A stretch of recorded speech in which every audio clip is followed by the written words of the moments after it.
गांव की कच्ची गलियों में उस शाम एक अजीब सी खामोशी थी। सूरज ढल रहा था। खेतों में लौटते किसानों की आवाजें हल्की पड़ने लगी थीं। उसी गांव में एक लड़की रहती थी जो पढ़ाई लिखाई में बहुत आगे बढ़ चुकी थी। उसने शहर से पीएचडी पूरी की थी और गांव लौट आई थी। गांव के लोग उसे गर्व से डॉक्टर बिटिया कहते थे। अब वो अक्सर बच्चों के बहाने बात कर लेते। उनकी नजरों में इज्जत और खामोश मोहब्बत साफ झलकती थी। लड़की के दिल में भी हलचल बढ़ती गई। लेकिन गांव छोटा था और यहाँ की दीवारों के कान होते हैं। कुछ ही दिनों में लोगों ने उनकी नजदीकियों पर बातें बनानी शुरू कर दी। पिता का चेहरा गुस्से से लाल हो गया। इज्जत या कुछ और? तुम्हारे पास पीएचडी की डिग्री है, तुम्हारा भविष्य उज्जवल है और तुमने ये रास्ता चुना। माँ ने बीच बचाव करने की कोशिश की, लेकिन पिता ने सख्ती से कहा, कल ही मैं उस मौलवी को बुलाता हूं, सबके सामने हिसाब होगा। एक दिन बारिश शुरू हो गई। लड़की बच्चों को पढ़ाकर बाहर निकली ही थी कि कच्चे रास्ते पर पानी भर गया। उस्ताद जी ने उसे देख लिया और चुपचाप अपनी छतरी आगे बढ़ा दी। आप भीग जाएंगे, ये ले लीजिए। उस पल में दोनों के दिलों में कुछ नया अंकुरित हुआ। लड़की की माँ ने महसूस किया कि उसकी बिटिया बदली बदली सी है। कभी बिना वजह मुस्कुरा देती, कभी सोच में डूब जाती। जब माँ ने पूछा तो लड़की ने बात टाल दी, लेकिन माँ का दिल समझ गया कि कोई राज है। लड़की का दिल धड़क उठा। उसने कांपती आवाज में कहा, अब्बा, वो बुरे इंसान नहीं है। मैं उनकी इज्जत करती हूँ। लड़की का स्वभाव सीधा साधा और नेक था। वह बच्चों को पढ़ाती, बुजुर्गों का सम्मान करती और हर कोई उसकी मिसाल देता। लेकिन उसके दिल में एक ऐसा राज पल रहा था जिसकी भनक किसी को नहीं थी। गांव की मस्जिद के मौलवी, जिन्हें सब उस्ताद जी कहते थे, सीधे साधे इंसान थे। लोगों का सम्मान उनके लिए सब कुछ था। उनकी बातों में मिठास थी, आंखों में गहराई। लड़की का उनसे आमना सामना अक्सर बच्चों की तालीम के सिलसिले में होता। धीरे धीरे उनकी बातचीत ने दोनों के दिलों में एक अजीब सी हलचल पैदा कर दी। एक दिन बारिश शुरू हो गई। लड़की बच्चों को पढ़ाकर बाहर निकली ही थी कि कच्चे रास्ते पर पानी भर गया। उस्ताद जी ने उसे देख लिया और चुपचाप अपनी छतरी आगे बढ़ा दी। आप भीग जाएंगी, ये ले लीजिए। उस पल में दोनों के दिलों में कुछ नया अंकुरित हुआ। अब वो अक्सर बच्चों के बहाने बात कर लेते। उनकी नजरों में इज्जत और खामोश मोहब्बत साफ झलकती थी। लड़की के दिल में भी हलचल बढ़ती गई। लेकिन गांव छोटा था और यहाँ की दीवारों के कान होते हैं। कुछ ही दिनों में लोगों ने उनकी नजदीकियों पर बातें बनानी शुरू कर दी। लड़की की माँ ने महसूस किया कि उसकी बिटिया बदली बदली सी है। कभी बिना वजह मुस्कुरा देती, कभी सोच में डूब जाती। जब माँ ने पूछा तो लड़की ने बात टाल दी, लेकिन माँ का दिल समझ गया कि कोई राज है। फिर वो दिन आया जब गांव की औरतों की गपशप लड़की के पिता तक पहुंची। रात के खाने पर उन्होंने गुस्से से पूछा, क्यों गांव में लोग तुम्हारा नाम उस मौलवी के साथ जोड़ रहे हैं? ये सब क्या है? लड़की का दिल धड़क उठा। उसने कांपती आवाज में कहा, अब्बा, वो बुरे इंसान नहीं हैं। मैं उनकी इज्जत करती हूं। पिता का चेहरा गुस्से से लाल हो गया। इज्जत या कुछ और? तुम्हारे पास पीएचडी की डिग्री है, तुम्हारा भविष्य उज्जवल है और तुमने ये रास्ता चुना। माँ ने बीच बचाव करने की कोशिश की, लेकिन पिता ने सख्ती से कहा, कल ही मैं उस मौलवी को बुलाता हूं, सबके सामने हिसाब होगा। लड़की का दिल कांप गया। उसे लगा कि अब उसका राज दुनिया के सामने खुल जाएगा। आने वाली सुबह उसकी जिंदगी बदलने वाली थी। अगले दिन गांव के कुछ लोग लड़की के घर बुलाए गए। आंगन में चारपाई बिछी थी और पिता गुस्से में तमतमाए बैठे थे।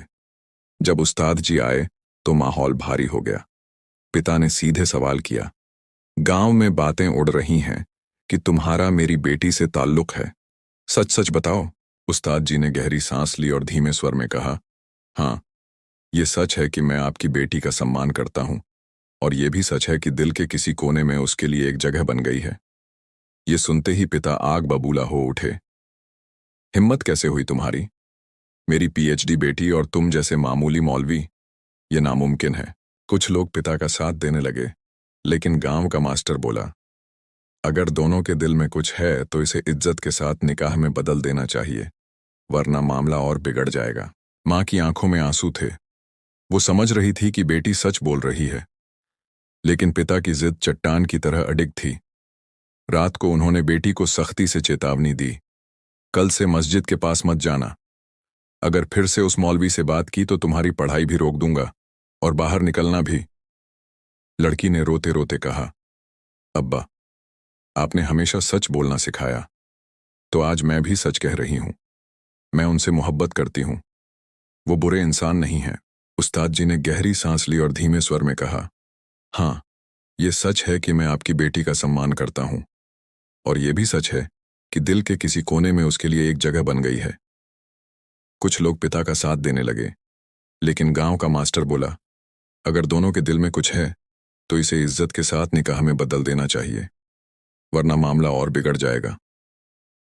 मां की आंखों में आंसू थे। वो समझ रही थी कि बेटी सच बोल रही है, लेकिन पिता की जिद चट्टान की तरह अडिग थी। रात को उन्होंने बेटी को सख्ती से चेतावनी दी, कल से मस्जिद के पास मत जाना। अगर फिर से उस मौलवी से बात की तो तुम्हारी पढ़ाई भी रोक दूंगा और बाहर निकलना भी। लेकिन पिता ने कोई बात नहीं सुनी। गांव की औरतें अब ताने देने लगीं। इतनी पढ़ाई लिखाई कराई और आखिर में मौलवी के पीछे पड़ गई। दूसरे दिन पिता ने उस्ताद जी को फिर बुलाया और डांटते हुए कहा, मेरी बेटी से दूर रहना, वरना अंजाम बुरा होगा। उस्ताद जी चुपचाप बोले, मैं किसी पर जबरदस्ती नहीं करूंगा। अगर ये रिश्ता मंजूर नहीं तो मैं पीछे हट जाऊंगा। लड़की का दिल चकनाचूर हो गया। रात भर वो सो नहीं पाई, लेकिन तभी उसने निश्चय किया, अब वो अपने दिल की सच्चाई दबाकर नहीं रखेगी, चाहे दुनिया उसके खिलाफ क्यों ना हो जाए। गांव में अब बात और फैल गई थी। लोग पिता को उकसाने लगे कि अगर बेटी सच्ची है तो उसे सबके सामने कसम दिलवाई जाए। शाम को मस्जिद में पंचायत जैसी भीड़ जमा हो गई। पिता ने बेटी को बुलाया और सबके सामने पूछा, सच सच बताओ, क्या तुम्हारा उस मौलवी से कोई रिश्ता है? लड़की कांप रही थी, लेकिन उसकी आंखों में अजीब सा हौसला था। उसने गहरी सांस ली और साफ कहा, हाँ, मैं उनसे मोहब्बत करती हूं। पूरा माहौल सन्नाटे में डूब गया। औरतें फुसफुसाने लगीं, मर्द हैरान रह गए। पिता गुस्से से कांपते हुए बोले, तुमने मेरी इज्जत मिट्टी में मिला दी। मां ने रोते हुए कहा, बस भी कीजिए। अगर दोनों की चाहत सच्ची है तो क्यों नहीं इन्हें निकाह में बांध देते? मोहब्बत कोई गुनाह नहीं। गांव के मास्टर और कुछ बुजुर्गों ने भी यही राय दी, लेकिन पिता ने सख्ती से कहा, अगर तुमने ये रास्ता चुना तो इस घर का दरवाजा तुम्हारे लिए बंद है। लड़की की आंखों में आंसू थे, पर उसके होंठों पर हल्की मुस्कान थी। अब्बा, आपने मुझे सच बोलना सिखाया। आज अगर झूठ बोल देती तो शायद आप खुश हो जाते, लेकिन मेरा दिल मर जाता। मैं अपने दिल की सच्चाई के साथ जीना चाहती हूं।